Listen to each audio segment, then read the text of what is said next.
Assalamualaikum warahmatullahi wabarakatuh. Sampurasun, salam Somea. Halo wargi Cianjur yang sudah bergabung di live Instagram RSUD Sayang.Somea dan yang sedang menonton tentunya. Kumaha damang, semoga dimanapun dan kapanpun selalu sehat. Senang sekali rasanya, saya Grisela Dita bersama dengan Dr. Jati Sulastono SPS ya, betul dok? Betul. Dokter adalah dokter spesialis saraf. Dan kali ini kita akan ngobrolin seputar stroke. Jadi untuk wargi Cianjur yang punya pertanyaan terkait itu dan terkait saraf juga silahkan tuliskan di kolom komentar ya. Oke. Dokter, sekarang kita ulangi lagi ya. Siap, dokter, siap. apa kabar dok? Alhamdulillah sehat ya. Sehat banget, seger buger karena kita habis jalan tadi. Habis jalan tadi, dari rintik hujan ya. Dengan rintik hujan, romantis banget sebetulnya dok ya. Iya, jadi wargi Cianjur tadi sempat ada kesalahan teknis dari kami, mohon maaf sebelumnya. Jadi kami harus berpindah ruangan karena tadi wargi Cianjur juga melihat ya. Kita gelap-gelapan kayak disco ya. Tiba-tiba nyala, tiba-tiba mati gitu. Tapi nggak apa-apa. Semoga kali ini kita podcastnya berjalan lancar gitu ya. Oke, dan titip juga untuk wargi Cianjur dimanapun dan kapanpun, semoga selalu sehat dan aman ya. Dan hati-hati karena sekarang kan anginnya sedang kencang sekali, kemudian juga hujan yang dari kemarin belum reda juga. Tapi semoga wargi Cianjur tetap sehat. Amin. Dokter, kita akan ngobrolin seputar stroke. Betul. Ulangi lagi deh dok. Boleh dong dok dijelasin lagi. Stroke itu apa sih dok? Gitu. Ya, stroke itu sesuai dengan definisi teh. Jadi gangguan neurologis atau gangguan saraf yang bersifat vokal atau sebagian. Atau juga bisa global keseluruhan dengan penurunan kesadaran yang terjadinya mendadak. Ini yang penting, mendadak selalu ya, dok, mendadak kalau namanya stroke itu. Kan kadang kemarin mah sehat, sekarang kok jadi seperti ini. Kalau mendadak itu kemungkinan besar adalah stroke. Lalu yang ketiga adalah kejadian ini atau kecacatan ini terjadi dalam 24 jam, lebih dari 24 jam. Lebih dari 24 jam. Nah, lalu yang keempat bisa menimbulkan kecacatan ataupun kematian teh, bisa sampai meninggal. Dan yang kelimanya semata-mata karena kelainan pembuluh darah di otak. Itu jadi 5 kriteria itu yang ada di stroke itu tadi. Gitu. Gejalanya dok, gejalanya apa aja dok? Ya, tadi kan gejalanya itu kita singkat aja jadi biar mudah ya. Jadi, ada singkatannya dok? Ada singkatannya jadi biar mudah. Ada apa singkatnya jadi segera ke RS. Segera ke RS. Ya, jadi ngajak juga kalau misalnya ada yang stroke, ayo segera ke RS. Sekali, apa segera ke RS? Satu, se-nya, senyumnya miring. Yang mencong, diceknya kayak gitu ya. Suruh nyengir dulu, misalnya kalau ada yang mencong-mencong, nah itu hati-hati, itu segera. Stroke ya. Jangan mencong-mencong nanti dikira stroke kamu ya. Satu, senyum. Yang kedua, gerakannya karena yang lemes separoh atau nggak bisa digerakkan separoh. Nah, itu gerakan. Ra-nya adalah yang ketiga adalah berbicara. Bicaranya balelo teh, rero atau pelo. Kan banyak kan jadi balelo gitu.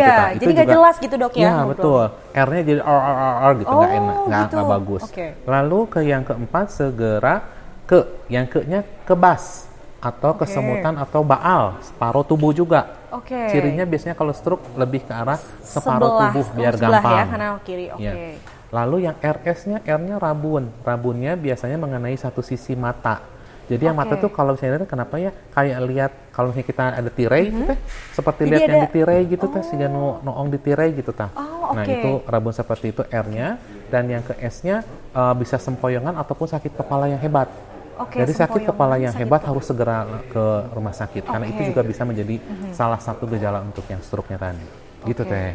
Jadi itu tuh berarti harus 24 jam gitu dok? Atau misalnya ketika ada gejala-gejala tertentu yang tadi sudah dokter sebutkan, kita dilarikan ke rumah sakit? Harus segera, makanya segera ke RS gitu ya. Pertolongan pertamanya nggak ada lagi ya kecuali dilarikan ke rumah sakit. Betul, ya dok ya? Segera ke rumah sakit karena nanti di rumah sakit akan diberikan penanganan yang lebih intensif ya.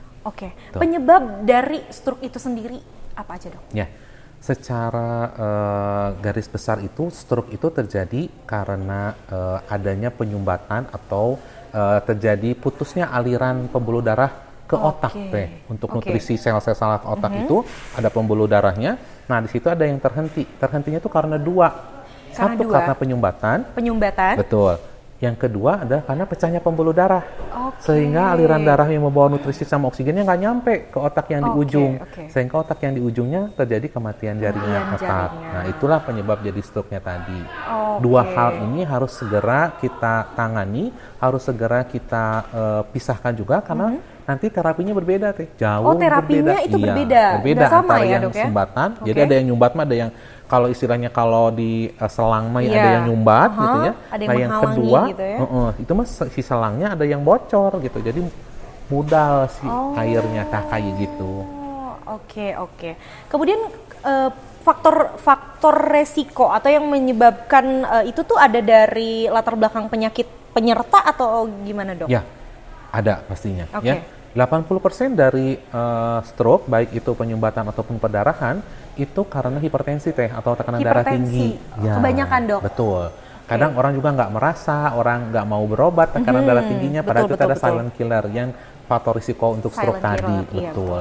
Yang keduanya bisa terjadi karena gula, diabetes. Oh, diabetes. Iya, itu Oke. ke penyumbatan nanti. Oh, oke. Terus jantung juga yang seperti Jantung tadinya, ya, jantung karena- itu juga bisa menyumbat kalau misalnya ada sumbatan dari jantung yang lepas menuju ke pembuluh darah di otak, itu bisa menimbulkan juga stroke juga tadi. Terus yang seru nih teh, merokok. Merokok menyebabkan stroke. Ya, bisa menyebabkan stroke. Wargi Cianjur ya, jangan bakar uang untuk merokok karena penyebabnya nanti bisa menyebabkan stroke. Salah satunya adalah stroke ya. Oke. Sama yang mungkin yang terkenal juga ya kolesterol teh. Kolesterol. Betul. Kalau kolesterol, oke. Kolesterol. Terus yang mungkin perlu diketahui juga ada yang bersifat keturunan. Oh, genetik juga diturunkan Ya, gitu, Dok? betul. Ada Oke. sebagian kecil juga diturunkan. Jadi hati-hati kalau misalnya ada yang bapak ibunya hipertensi, Oke. terus mengalami dari stroke. hipertensinya gitu? Iya, betul. Oke. Nanti anak-anaknya atau keturunannya harus menjaga. Karena kemungkinan bisa dapat tadi. Oke. Nah, cara pencegahannya kayak gimana? Pencegahannya, Dok? Cara pencegahannya sebetulnya yang Bisa dicegah nggak sih? Iya, sebetulnya kalau stroke itu bisa dicegah dengan ada singkatannya lagi. Oh, ada singkatan. Hi, keren loh. Jadi ada singkatannya, jadi mudah diingat. Bagus. Iya, Dok. betul. Iya, oke. Dicegah Apa itu tuh, dengan cerdik. cerdik. Iya, Apa tuh? cerdik tuh C-nya, cek kesehatan. Cek kesehatan. Termasuk cek Cek, tensi oke. rutin, ya, cek darah Gula rutin darah, gitu ya. oke. Nah, itu cek. Terus E-nya nyahkan asap rokok. Nyahkan asap rokok. Iya. Terus R-nya R-nya? rajin aktivitas. Oke, Olahraga. berolahraga, Betul. bergerak gitu ya, Dok ya. Betul. Terus cerdik, D-nya diet. Berarti diet Oke. yang jangan terlalu banyak makan gula, Berlemak gitu-gitu juga berlemak, termasuk. betul. Seblak gitu boleh nggak, Dok? Sebelah itu makanan luar biasa ya. Iya, seblak luar itu biasa. ya. Tapi Ya. di situ semuanya ada. Nah, tapi sebagai informasi Oke. bahwa untuk yang seblak itu tadi terlalu banyak natriumnya, baik itu dari garamnya maupun dari micinnya. Natrium. Nah, natrium ini salah satu penyebab terjadinya hipertensi. Nah, itu jadinya kesana Jangan arahnya. nyeblak wae. Ih, untuk teman-teman Grisel yang ngajakin nyeblak ya.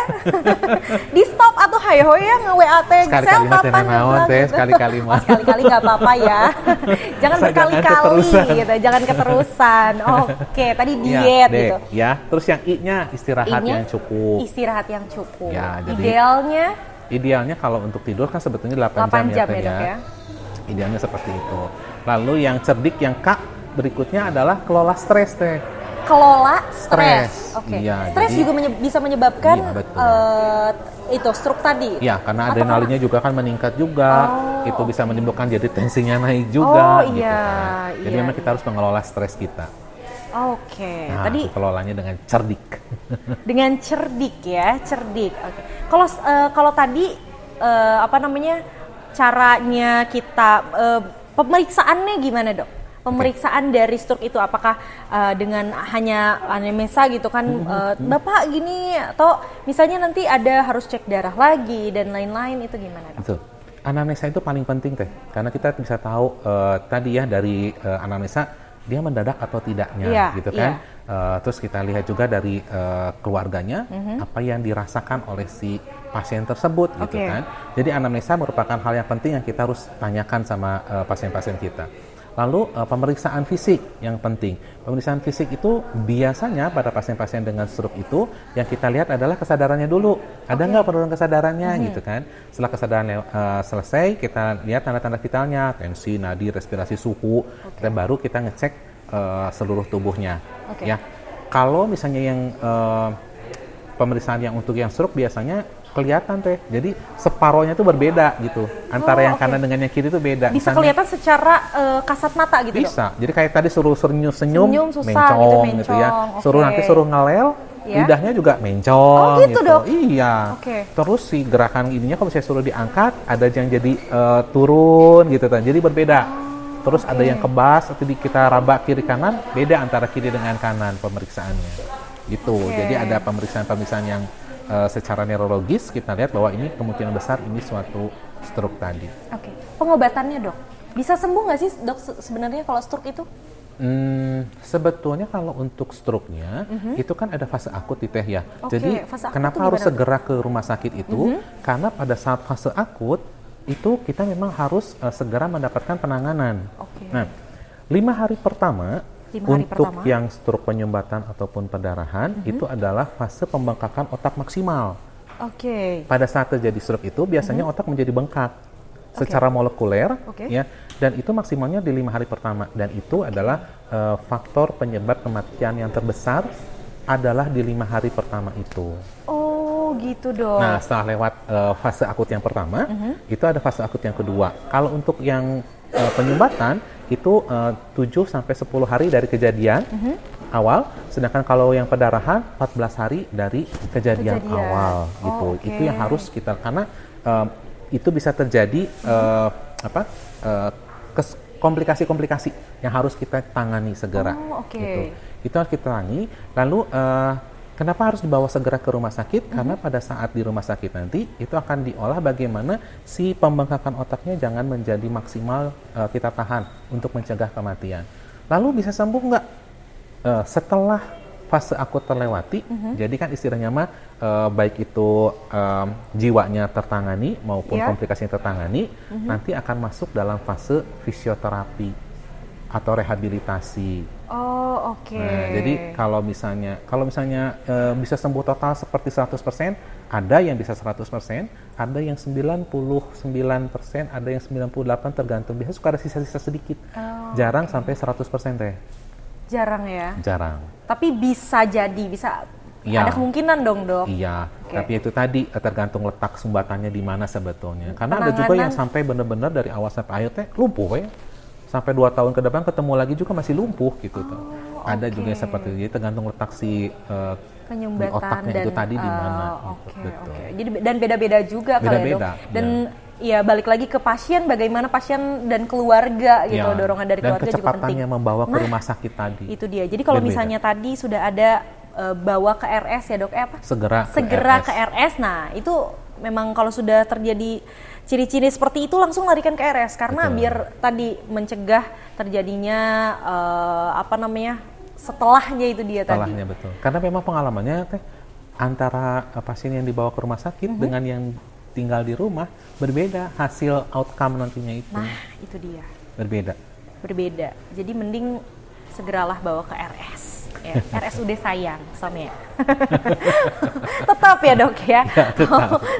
Tetap promosi. Oke dok. Tapi minum obat oral juga dok? Iya betul. Jadi ada obat yang diminum, utamanya untuk faktor risikonya tadi yang hipertensi yang paling banyak. Ya itu harus seumur hidup lah makan obat hipertensi mah ya. Oke. Jadi harus terus minum rutin gitu obatnya ya dok ya. Betul. Oke. Dokter kalau misalnya stroke ini tuh sebenarnya kenal usia nggak sih dok? Ya, kalau dulu stroke itu biasanya terjadi pada usia usia yang sudah sepuh lanjut ya. Udah lanjut usia. Tapi ternyata sekarang yang masuk ke sayang juga beragam teh.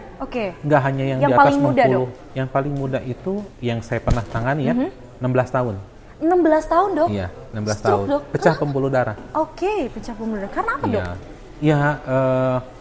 Mungkin karena hipertensinya itu ya. Dia punya hipertensi. Ada hipertensinya mungkin juga. Dia juga ada genetik diturunkan dari orang tuanya. Oh ya, tadi 16 salah tahun. satunya, sorry. Tadi yang pemeriksaan itu satu yang paling penting di stroke itu tadi, selain dari pemeriksaan fisik, adalah CT scan.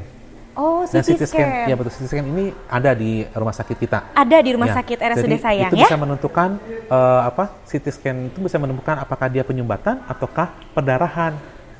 Gitu. Oke, Ya, jadi siap. salah satu pemeriksaannya melalui CT scan dan Ya, CT scan betul. ada ya di Ada RSUD di Sayang. RSUD Cianjur, Jadi ya. makanya kalau misalnya tadi bawa ke RS, pokoknya kalau misalnya ada segera ke RS, kalau misalnya ciri-cirinya sudah terlihat, segera bawa ke RS, pemeriksaannya juga sudah lengkap di RSUD Yes, Sayang ya. betul. Dan silahkan ketemu sama Dokter Jati. Tapi mudah-mudahan sehat ya. Iya harus Harus sehat. Tapi kan lebih baik mencegah daripada mengobati Betul. tadi ya Dok ya.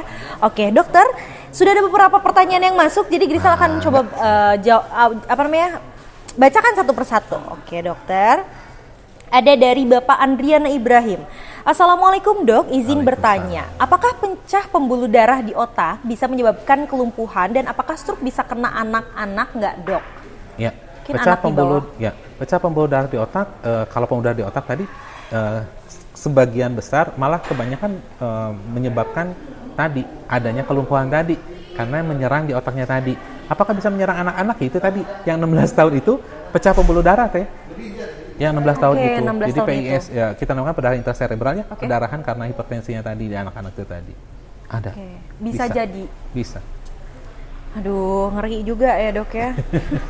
Oke. Kan sekarang gaya hidup meskipun anak-anak nih teh ya itu Gaya tadi hidup seblak ya. setiap hari, mie setiap hari, junk food setiap hari gitu kan. Jadi itu yang menyebabkan makanan yang diet tadi yang tidak baik, Iya. itulah yang menyebabkan tensinya menjadi tinggi meskipun usianya masih muda. Jangan Ditambah dengan sering-sering- faktor keturunan. Iya faktor. Betul. Jangan sering-sering ngajakin Grisel nyeblak. Sian jadinya Grisel ya. Oke, ada dok ada lagi dari Ibu Intan KTSR. Pertolongan pertama untuk penyakit stroke apabila rumah jauh jangkauan rumah sakit. Ya, ini juga mungkin menjadi salah satu yang difikirkan kali ya dok ya, faktor pertimbangan. Oke. Ya, penanganan itu tergantung dari gejala yang timbul. Jadi kalau gejala yang sebetulnya tadi semuanya segera ke RS. Lalu penanganannya seperti apa? Kalau misalnya ada penurunan kesadaran, ya pastikan bahwa kepala lebih tinggi dari lebih tinggi dari kaki. Dari kaki. Dari badan Oke. gitu ya. Jadi kepalanya harus di atas, Oke. ya 30 derajat lah ya. 30 Lalu derajat.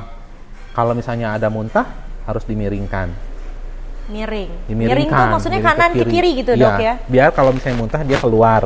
Enggak kalau misalnya Nggak gini masuk muntah lagi. langsung masuk lagi ke sini bisa Oke. ke paru-paru. Iya. Itu yang kadang langsung meninggal dalam waktu cepat. Oke. Ya, kalau misalnya muntah kita biarkan.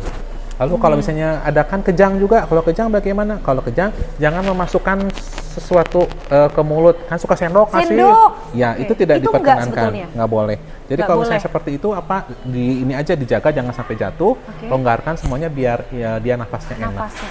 Iya, intinya sih seperti itu.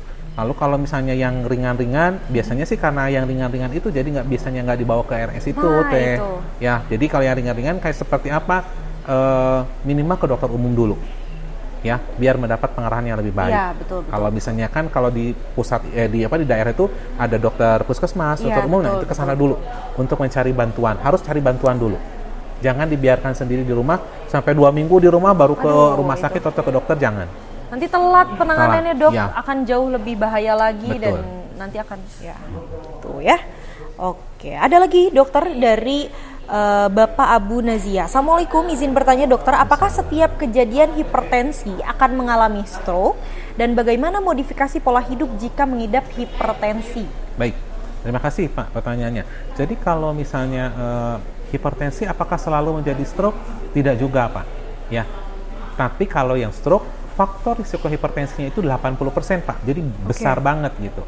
Makanya meskipun hipertensi belum tentu ke arah stroke, karena hipertensi bisa ke stroke, ke jantung, ke ginjal, kemana-mana bisa sebetulnya ya. Salah satunya tadi yang ke stroke tadi. Nah, kalau misalnya sudah mempunyai hipertensi, bagaimana agar tidak menjadi stroke atau mengalami penyakit jantung dan segala macamnya? Nah, itu kita atur pola makan tadi. Tidak boleh makanan yang mengandung natrium banyak-banyak. Jadi yang asin, pecin kayak gitu tuh nggak boleh. Jangan gitu ya, ya. hindari. Nah, dietnya harus kita yang cerdik tadi lah, dicek tadi, nyakan rokok gitu ya. karena itu bisa menyebabkan hipertensi kita menjadi maligna atau menjadi lebih berat lagi gitu ya. Lalu kontrol kalau misalnya tidak dengan tidak dengan makanan pola pola makan tidak terkontrol dengan seperti masih tensinya masih tetap tinggi, maka harus dilakukan pengobatan atau terapi dengan melalui obat ya. Obat-obatnya nanti dari dokter akan memberikan obat anti hipertensi dan itu dimakannya seumur hidup teh. Hipertensi itu hipertensi itu dimakannya seumur hidup ya, Dok ya. Iya. Jadi obat hipertensi bukan obat nyeri kepala. Kadang pasien itu nyeri kepala, tensinya kayaknya tinggi, makan obat anti hipertensi. Udah nyeri kepalanya hilang, stop gitu kan. Padahal tidak seperti itu. Kalau obat anti hipertensi itu harus terus dimakan seumur hidup gitu ya. Siap. Itu. Olahraga Pak, cerdik tadi Pak. Nah, cerdik gitu ya. Jadi kalau misalnya ada pertanyaan, sebetulnya stroke itu bisa dicegah atau tidak? Bisa. Ya sebetulnya harusnya bisa ya Dok ya. Dengan tadi pola hidup, pola makan, dan pola-pola yang lainnya. Diet, segala macam ya. Tadi sudah dibahas, cerdik tadi. Cerdik tadi. Oke. Ada lagi dokter dari Ibu Elia KHN. Assalamualaikum pagi Dok.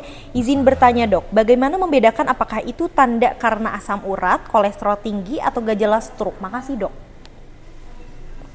Kalau gejala stroke tadi yang segera ke RS, kalau untuk yang kolesterol sama asam urat itu sebetulnya bukan utama faktor risiko menjadi stroke ya. Bisa, kalau asam urat dulu iya, tapi sekarang sudah keluar dari faktor risiko terjadinya stroke. Tapi kalau kolesterol masih bisa menjadi faktor risiko stroke karena apa? Kolesterol itu tadi membuat pembuluh darahnya menjadi rigid atau tidak fleksibel.